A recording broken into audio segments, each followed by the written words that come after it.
Samir Machado Machado viu o seu romance Tupinilândia ser traduzido e publicado em França no ano passado. Tupinilândia cruza géneros, desde o distópico ao histórico, passando pelo pop e pelo registro de aventura. Estamos ali entre um Orwell e um parque jurássico, entre a realidade alternativa e o parque de diversões. E Tupinilândia é exatamente isso, um parque de diversões que se transformou em história alternativa. Samir, obrigado por estar aqui connosco, por ter aceitado o nosso convite. Eu que agradeço, estou muito feliz aqui em estar conversando com vocês, conversando com a comunidade brasileira e portuguesa em Paris. Como eu comentei agora há pouco, eu estou me sentindo próprio e já sinto de Tormes, dessa de Queiroz. É verdade. O Essa que viveu aqui, foi cônsul aqui perto também. Sim. Aqui em Paris. Samir, eu li o livro e acho, na minha opinião, modesta opinião, foi o melhor livro de língua portuguesa traduzido em França no ano passado. O livro é excelente. Tem tudo o que é preciso. E eu tenho acompanhado o Samir, as entrevistas que o Samir vai dando aí no Brasil, mas também aqui algumas recensões que têm saído em França. E numa dessas entrevistas o Samir disse o seguinte: tem muita gente preocupada em ser Balzac e esquece de Júlio Verne. E, pô, o que é que isso quer dizer? Pode explicar? Eu acredito que Bem, primeiro é uma questão de estilo.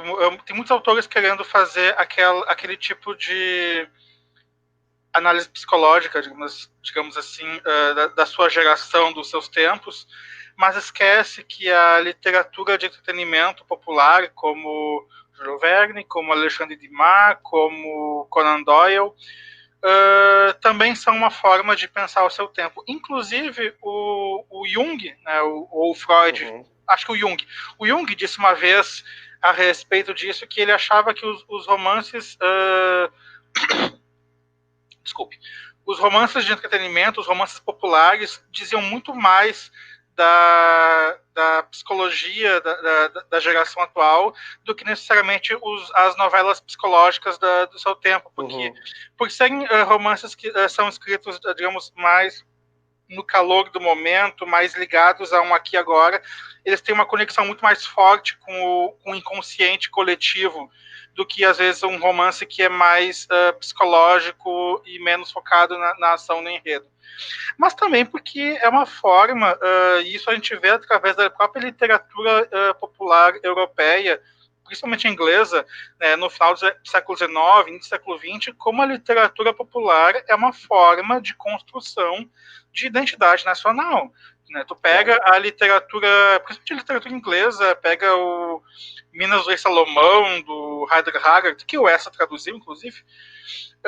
Tu pega os livros do Conan Doyle e tu vê como a mentalidade britânica imperial está contida no DNA daquela literatura. É uma literatura feita para um leitor inglês, para dizer para aquele leitor que ele tem uma posição a ocupar no topo da escala racial, política e social do mundo da Europa, sabe?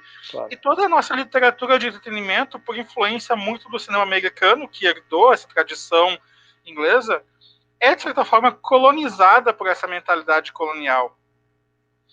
Sabe? Ainda há pouco eu terminei de fazer uma análise comparando o original do Minas do Rei Salomão com a tradução do Essa de Queiroz, por exemplo. A gente nota como as alterações que ele faz lidam justamente com tentar contornar ou até mesmo inverter a lógica imperial britânica, adaptando ela para a realidade portuguesa. Claro. Mas aqui no Brasil também assim, existe, claro, uma literatura popular comercial cada vez mais forte, mas muitas vezes eu tenho a impressão que a imprensa ou o meio literário de como um todo está muito preocupado, essa literatura. Está muito preocupado com o grande romance brasileiro e menos com a construção de uma identidade como literatura popular, digamos assim. E é isso, o Samir falou aqui, falou da literatura inglesa do século XIX e falou também no grande cinema americano do século XX. E é isso exatamente que aqui a editora Metalier, que é a editora francesa que publicou o Tupinilândia, curiosamente manteve o mesmo título, o título não foi afrancesado. Eles dizem que este romance é uma espécie, um misto entre Orwell, portanto estamos a falar de literatura inglesa do século XX, e Jurassic Park, que já é uma coisa mais próxima. Concorda com esta comparação? Sim, com certeza. Inclusive de modo o Jurassic Park é de modo consciente, até porque está na epígrafe do livro. Claro.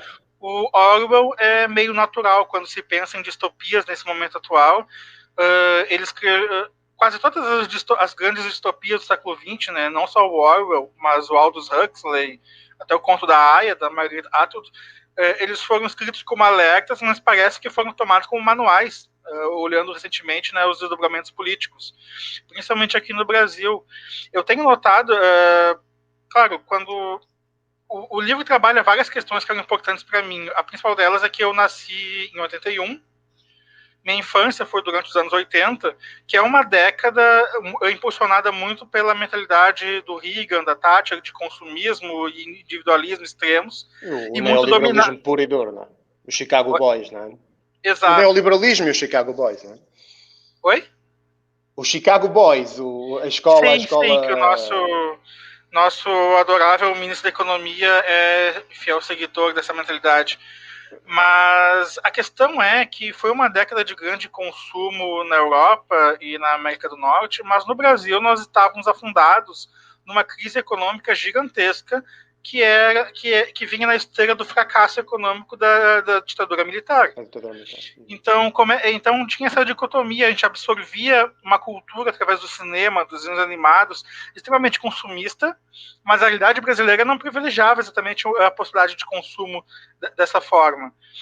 Então eu me lembro que todos os desenhos animados da minha infância, nos anos 80, vinham acompanhados de bonequinhos e revistas em quadrinhos, etc. Até a passagem do Cometa Halley gerou, pelo menos no Brasil, 86, bonecos e tudo mais. Então, eu queria trabalhar essa ideia de crescer numa época extremamente voltada ao consumismo e ao individualismo, numa realidade que não permitia, digamos, tanto assim, o consumo desenfreado, e também com a própria noção que a ditadura militar no Brasil acabou entre 84 e 85. Eu era já adolescente nos anos 90 quando eu me dei conta, nossa, quando eu nasci o país ainda era uma ditadura. Foi muito rápido, digamos assim, o quanto a cultura brasileira parece que tentou esquecer o que viveu durante a ditadura, criando quase em gerações mais velhas, falsas memórias de uma estabilidade que não havia. E como isso acabou desembocando muito na situação política que nós temos atualmente. O Brasil não lidou com seu passado, né? Ele simplesmente varreu tudo para debaixo do tapete e pôs uma pedra sobre o assunto. E agora, com o governo Bolsonaro, essas coisas estão vindo à tona. Mas é isso que se compreende no livro, Samir. É que eu sei que o livro foi escrito antes de Bolsonaro ter tomado o poder. Mas isso, se calhar, é o facto de ser uma distopia, que às vezes as distopias quase como antecipam o que irá acontecer inevitavelmente, não é? E parece aí que há um trabalho quase premonitório do Tupinilândia, que há aquela parte quase um bocadinho que se fala, parece um bocadinho a infantilização da política brasileira, não é? Sim. Como é que as pessoas lidam com isso? As pessoas comparam, como é que chamam de bruxo? Como é? É interessante porque o livro começou a ser escrito em 2014 e foi publicado no Brasil em 2018. Curiosamente, essa semana, um grande jornal aqui do Brasil, a Folha de São Paulo, fez uma matéria falando com a saída todas as fábricas da Ford saíram do Brasil, né? Depois de 100 anos, e a Fordlândia no meio disso, a Ford foi embora do Brasil. A Fordlândia que foi uma das inspirações foi uma das grandes inspirações do meu livro. Depois tem de explicar o que é a Fordlândia, porque nem Fordlândia foi uma cidade industrial privada que a Ford construiu no Brasil, no meio da Amazônia, nos anos 20, para extrair borracha. Mas eles tentaram impor uma mentalidade urbana norte-americana num contexto praticamente no meio da selva, com trabalhadores brasileiros, a tal ponto que eles queriam forçar os brasileiros a comerem hambúrguer com batatas fritas e as pessoas protestavam que queriam comer feijão com arroz. E faziam o pessoal voltar lá do meio da selva para bater ponto e depois voltar de novo para a selva, sabe? Era sem sentido. foi um fracasso, e etc. E é uma cidade fantasma, praticamente. Mas, enfim, com a saída da Ford do Brasil, a Folha de São Paulo fez uma matéria que dizia: instabilidade política a partir de 2014 tem prejudicado o investimento. Mas qual foi a estabilidade política que começou a partir de 2014, que foi o período em que eu comecei a escrever o livro? Foi que, no momento em que a presidenta Dilma foi reeleita, se começou, pela oposição, uma grande... impeachment, O processo de impeachment começou ali, de certa forma. Houve uma crise econômica, uma crise política que se estendeu infinitamente. De certa forma, eu escrevi Tupinilândia juntando coisas que eu percebia cada vez mais na sociedade brasileira entre 2014 e 2016, que foi o ano do impeachment.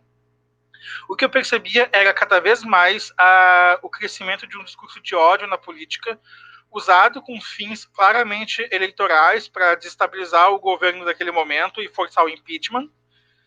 E muitas vezes alimentado pela imprensa. Eu me lembro de ler uma matéria sobre um evento organizado pelo Movimento Brasil Livre, o MBL, aqui no Brasil, que eles se reuniam as pessoas se reuniam num saguão, projetavam uma imagem do presidente Lula e por 2 minutos eles ficavam xingando a imagem do ex-presidente Lula. Isso faz lembrar o 1984 do Orwell. Exato, né? Eu li aquela matéria e pensei, gente, mas isso são os 2 minutos de ódio do Orwell. A gente está entrando direto numa mentalidade orwelliana.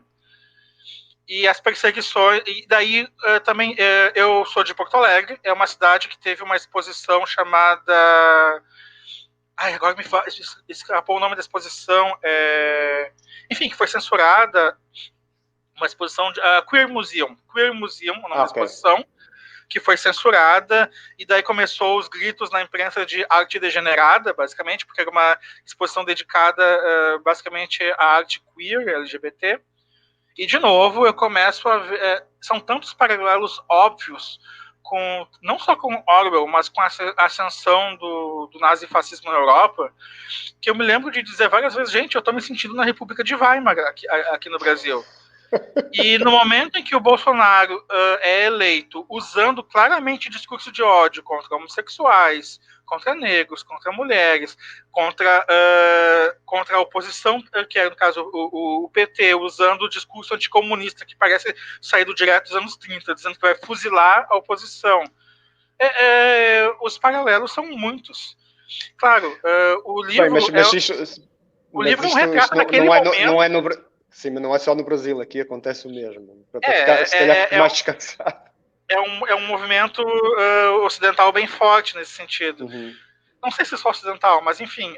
Então, o Tupinilândia é um retrato daquele crescente discurso fascista permeando o cotidiano do brasileiro entre 2014 e 2016. O livro publicado em 2018. Eu me lembro de ler uma resenha, um comentário do Cristóvão Tesa, na Folha de São Paulo, falando de Tupinilândia como uma previsão do futuro. Tipo, vamos torcer para que a gente não acabe vivendo numa Tupinilândia. E daí, quando o livro é publicado agora na França e é lido agora, ele parece premonitório, mas ele não é tão premonitório assim, porque era uma situação que estava se armando há bastante tempo politicamente. Eu costumo dizer que aqueles que se dizem surpresos com Bolsonaro ou são muito ingênuos ou falta uma dose de honestidade nesse sentido, para admitir que ele sempre foi isso. Ele é isso há 30 anos da política brasileira e ele não está sendo diferente agora no governo. Mas, enfim, o que posso dizer? Discurso de ódio é um bom catalisador eleitoral e, enfim, como o livro mostra, a mentalidade fascista, nazista, é uma coisa presente na cultura brasileira ao longo de todo o século XX. Tipo, um medo irracional do comunismo já justificou pelo menos 2 golpes militares, 2 ou 3 golpes militares, dependendo do ponto de vista. E é surreal que em 2020 a gente ainda seja dominado com a mentalidade da Guerra Fria na discussão nacional. Pronto, Samir, claro, chegamos ao fim e é com essa... Eu continuaria a ouvi-lo, mas chegamos ao fim e é com este discurso, com este alarme, com este alerta do Samir que nós acabamos. um otimismo, vamos tentar ser otimistas com o futuro, com Portugal, com o Brasil, com a Europa, com os Estados Unidos. E bem, não se esqueça, Tupinilândia, editado pela Metalier, encontra-se à venda nas livrarias francesas e pode também ser requisitado na biblioteca da Fundação Carlos Gulbenkian em Paris. A sua versão portuguesa, editada pela Todavia, pode ser encontrado em qualquer livraria online. Obrigado e não se esqueça, ler é o melhor remédio.